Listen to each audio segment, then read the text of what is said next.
I thought silence meant everything was fine. I was wrong. Silence was the moment I realized who I lost.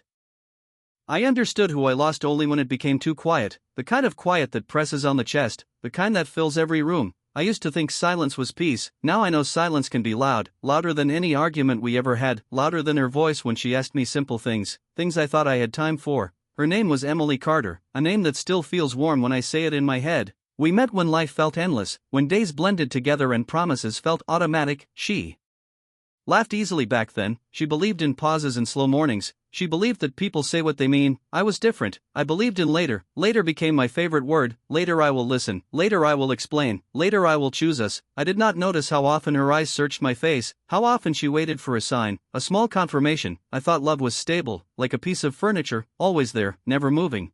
I did not see how it needs attention, how it needs presence. Emily would talk and I would nod. I would hear sounds but not meaning. My phone was always nearby, my thoughts somewhere else. She noticed, of course she noticed. People always notice when they are becoming invisible. There were evenings when she sat quietly next to me, her shoulder touching mine. I felt it but did not turn. I thought closeness was enough. I thought silence meant comfort. Now I know it meant patience, and patience has an end. She started speaking less, asking less, expecting less. That should have scared me, but I told myself it was normal. I told myself we were just busy. I told myself we were fine. I was proud of how calm we looked from the outside, like a couple that has everything under control. But calm can be a cover. Calm can be the moment before someone stops trying. And I did not see the small changes, the way she began to keep her jacket on longer, the way she stopped sharing little stories, the way she smiled with her lips and not her eyes. I was there, but I was not really there. And the worst part is that I thought I was doing enough. I thought showing up in the same apartment was the same as showing up for her. I thought love could live on routine. I thought she would wait, because she always had. And then one ordinary day arrived, with ordinary light through the window, with ordinary sounds from the street, and she said we needed to talk. Her voice was quiet, not dramatic, not angry, just careful, like she had practiced the words in her head many times. And I remember thinking, this will be quick, we will smooth it over, I will say something clever, I will fix it later. And even then I was still thinking later. I did not know that later was already running out.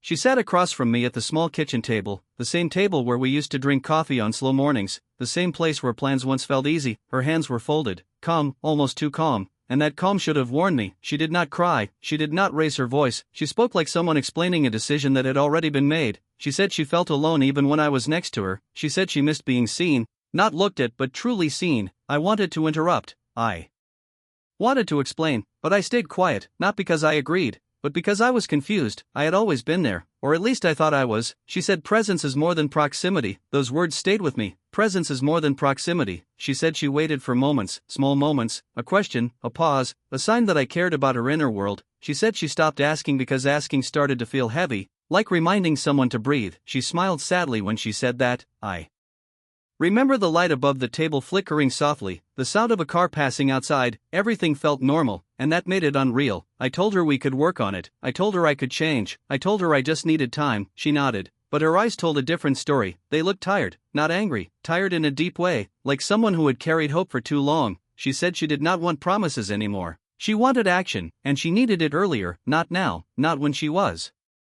already empty. That word stayed with me too, empty. She said love should feel safe and alive, not quiet and distant. She said she still cared, but caring without connection was hurting her. I reached for her hand, and she let me, but her hand did not hold mine back. It rested there gently, like a goodbye disguised as a touch. She said she needed to choose herself, and for the first time I understood that she was not leaving to punish me, she was leaving to protect what was left of her. When she stood up, the chair made a soft sound on the floor, a small sound, but it felt loud in my chest. She walked to the door slowly, like she was giving me one last chance to say something real, something honest, something that mattered, but my mind was still searching for perfect words, and perfect words never come when they are needed. She paused, looked at me, and said she hoped one day I would understand. Then she left. The door closed softly, no slam, no drama, just a quiet click, and suddenly the apartment felt larger, colder, like all the air had shifted. I sat there for a long time, staring at the empty chair across from me, telling myself this was not the end, telling myself she would come back, telling myself I still had time, but the quiet had already started to grow. The first days after she left felt strangely light, like the air before a change in weather. I told myself this space was good. I told myself we both needed time. I filled the silence with noise, music playing too loud, shows running in the background, messages from people I barely listened to. I avoided the quiet because the quiet asked questions. I kept her mug on the counter, her jacket on the chair. Small proofs that this was temporary. I imagined her coming back, smiling, saying she just needed a break. I practiced what I would say, how calm I would be, how understanding. But days turned into weeks, and the apartment began to change. Her scent faded from the hallway, her side of the closet stayed untouched, like a museum of a life that stopped. I noticed things too late. The way she used to hum while washing dishes, the way she lined up her shoes carefully, the way she always checked the weather even when it was obvious. These details returned one by one, not gently, but insistently. I started waking up at night, not from fear, but from remembering something I forgot to say, a joke I ignored, a story I half listened to. Memory became a loop, repeating the same scenes, each time clearer, each time heavier. I opened my phone often, scrolling through old messages, searching for a moment where everything could have changed, one reply that could have been warmer, one pause that could have been longer. I saw how often she reached out, how often I answered with short words, efficient words, safe words. Love cannot live on efficiency. I learned that too late. Friends asked how I was doing. I said fine. Work kept me busy. That was true, but busy became a shield, because slowing down meant feeling, and feeling meant facing the quiet. Weekends were the hardest. Mornings stretched without purpose. Coffee tasted flat. The city outside moved as usual, people laughing, talking, living, and I felt separated by invisible glass. I started hearing her voice in ordinary moments, not as a sound, but as a memory, reminding me of things I once dismissed, reminding me of the weight of small neglects. I realized then that love does not leave suddenly, it leaves in pieces. It leaves each time someone chooses distraction over connection, it leaves each time later replaces now, and I had chosen later too many times. One evening I sat on the floor of the living room, lights off, letting the quiet finally stay. It did not shout, it did not accuse, it simply existed, and in that quiet I understood something simple and painful. She was not coming back, not because she stopped caring, but because she had already waited as long as she could, and for the first time I did not try to distract myself. I stayed there, listening to the silence I had created, realizing that this was the sound of. After that night the quiet followed me everywhere. It was no longer just in the apartment, it was in the car, in the office, in conversations that felt distant. I noticed how often people spoke and how often I used to drift away, how easily attention slips when you assume something will always be there. I started replaying moments I once thought were ordinary, moments that now felt important. The day she showed me a photo from her childhood and I barely reacted. The evening she asked if I was happy and I answered quickly without asking her the same. These memories did not come with anger, they came with clarity. Clarity can be gentle and still hurt. I began to understand that she had been reaching out in quiet ways, ways that do not demand but invite, and I had missed them because I was listening for louder signals. I thought love would announce danger clearly, with raised voices or dramatic scenes, but real endings often whisper, they fade, they wait, until understanding arrives. Too late, I started writing things down, not messages to send, just thoughts, sentences I never said, questions I never asked, apologies without an address. The notebook filled slowly, page after page, each word a reminder that awareness without action changes nothing. I imagined conversations where I finally spoke with presence, where I looked up and stayed, where I listened fully. Those imagined moments felt real enough to hurt. I wondered how many times she had done the same, imagined me being different, imagine me choosing the moment, choosing her. The idea that she had hoped quietly for so long made the quiet heavier. Days continued, normal days, meetings, errands, routine, but something in me had shifted. I moved slower, I noticed faces more, pauses more. I noticed when people waited for a response and how much courage it takes to ask for connection. I realized how easy it is to take that courage for granted. One afternoon I passed a couple sitting on a bench, not speaking, just sharing space, and I felt a sharp awareness. Silence can be comfort or distance, the difference is attention, and attention is a choice. I had chosen distraction without realizing it was a choice. That truth stayed with me, not as punishment, but as a lesson carved gently but deeply. I stopped blaming timing, stress, work, circumstances. None of them took my attention. I gave it away, slowly, repeatedly, without noticing the cost, and now the cost was clear. The quiet was no longer just absence, it was a mirror, showing me who I had been when it mattered most, and every day since then I have been listening to that mirror, hoping that understanding, even late, can still change who I become next. Time did what time always does, it moved forward without asking if I was ready. Weeks softened into months, the sharp edges of the quiet became smoother, but they never disappeared. I learned how to carry them, like something fragile wrapped carefully inside. I stopped checking my phone for messages that would not come. I stopped imagining her footsteps in the hallway. Acceptance arrived slowly, not as relief, but as steadiness. I began to see our story more clearly, without defending myself, without turning her into a memory without flaws, We were both human, but I was absent in ways that mattered. I finally understood that love is not proven by how long you stay, but by how present you are while you stay. I thought about the moments I believed were insignificant, the times she spoke about her fears, her dreams, her small daily thoughts. Those moments were invitations, and I treated them like background noise, not because I did not care, but because I assumed care was obvious. Obvious things are often the first to be neglected. I started practicing attention in small ways, listening without planning my reply, putting my phone away during conversations, asking questions, and staying for the answers. It felt awkward at first, like learning a new language late in life, but it felt honest. I wished I could show her this version of me, not to ask her back, but to acknowledge what she had tried to teach me. Some lessons arrive through loss, not because loss is cruel, but because comfort can make us careless. I no longer framed her leaving as abandonment, it was a boundary. A line she drew when hope began to hurt, understanding that changed how I remembered her. She was not someone who gave up, she was someone who chose honesty, even when it was quiet, even when it was hard. There were moments I wanted to reach out, to tell her that I finally saw it, finally saw her, but I stopped myself. Growth does not always need an audience, sometimes it just needs to be lived. I carried gratitude alongside regret, gratitude for having loved someone who valued presence, who believed in connection enough to walk away when it was missing, and in that gratitude the quiet softened again, not empty this time, but reflective, like a pause between breaths, reminding me that awareness, even late, still matters, because it shapes the next moment, and the next, and the person I choose to be when someone else is waiting to be seen. Life slowly filled with new routines, not replacements, just movement. I changed my mornings, walked more, listened more, allowed space for thought without rushing to escape it. The quiet was still there, but it no longer frightened me. It felt like a teacher that had already spoken its hardest lesson. I met new people, shared conversations, noticed how easy it is to repeat old habits, how tempting it is to drift. And each time I felt that pull, I remembered Emily, not as pain, but as awareness.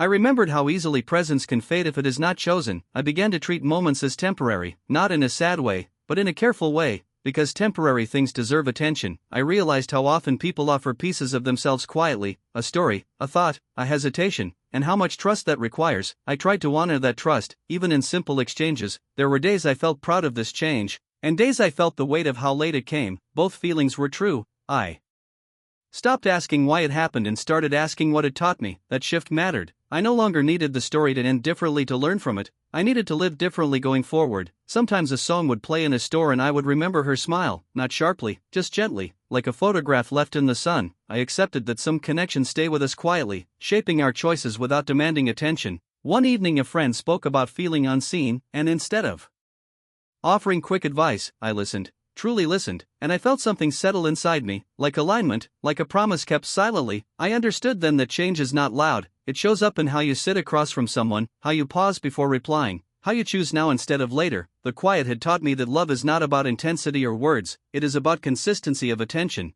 about showing up fully in small moments, again and again, and while I could not return to the past, I could respect it by letting it shape my future. Emily became part of that future in an invisible way, not as someone I waited for, but as someone who changed how I listen, how I stay, how I notice, and that felt like a different kind of connection, one that did not ask for presence, but created it. As more time passed, I noticed how often people rush through their days, how rarely they pause without a reason. I recognized myself in that movement, and I learned to slow it, not perfectly, but intentionally. I began to value pauses, the space between words, the moments when someone hesitates before speaking. Those hesitations often hold the truth. I wondered how many of Emily's truths I had missed because I filled every silence with distraction. The thought no longer crushed me, it guided me. I started to see connection as something fragile, not weak, but sensitive to neglect. Like a plant that does not ask loudly for water, it simply fades if ignored. I treated relationships with more care, not out of fear of loss, but out of respect for presence. There were moments when regret tried to return, whispering that I should have known better. I answered it with responsibility. Knowing better now meant doing better now. And that was enough. I realized that late understanding is still understanding. It does not erase the past, but it can protect the future. One afternoon I sat alone in a quiet cafe, watching people talk across small tables, noticing how often phones interrupted faces, how often attention drifted, and I felt a calm determination. I would not repeat that pattern, even when no one noticed, especially when no one noticed, because presence is not performance, it is a choice made in ordinary moments. I thought about how Emily once believed that people say what They mean, I try to live closer to that now, aligning words with attention, promises with action, silence with care. I accepted that some stories are not meant to be repaired, they are meant to teach, and this story had taught me how important it is to arrive before someone stops waiting. The quiet that once felt like punishment now felt like preparation, a space where intention could grow, where listening could become instinct, where later no longer had power. And if one day I sit across from someone new, I know I will recognize the signs, the quiet questions, the small invitations, and I will answer them in time, not because I am afraid to lose, but because I understand what it means to stay. The quiet continued to change its shape. It was no longer something that followed me, it was something I carried with awareness. I noticed how much strength there is in paying attention, how rare it has become, and how meaningful it feels when someone truly stays present. I began to feel gratitude for the lesson itself. Even if the timing had been painful, not all lessons arrive gently, some arrive through absence, through the space left behind. I stopped thinking of that space as empty, it was filled with understanding, with reminders, with intention. There were moments when I felt ready to let go completely, not of the memory, but of the weight, letting it become part of my foundation instead of my burden. I saw how people around me responded when I listened more, how conversations deepened without effort, how trust grew quietly. I realized that presence invites presence, attention creates safety, and safety allows people to be real. I thought about Emily less often, but more clearly, not as someone who left, but as someone who showed me where I had been absent, and that clarity felt respectful. I understood that love does not always stay in form, sometimes it stays in influence, shaping how we move forward, shaping what we protect. One evening I stood by the window watching the city lights, noticing how many stories existed at once, how many moments were happening quietly behind lit windows, and I felt connected without needing to reach out. The world felt softer.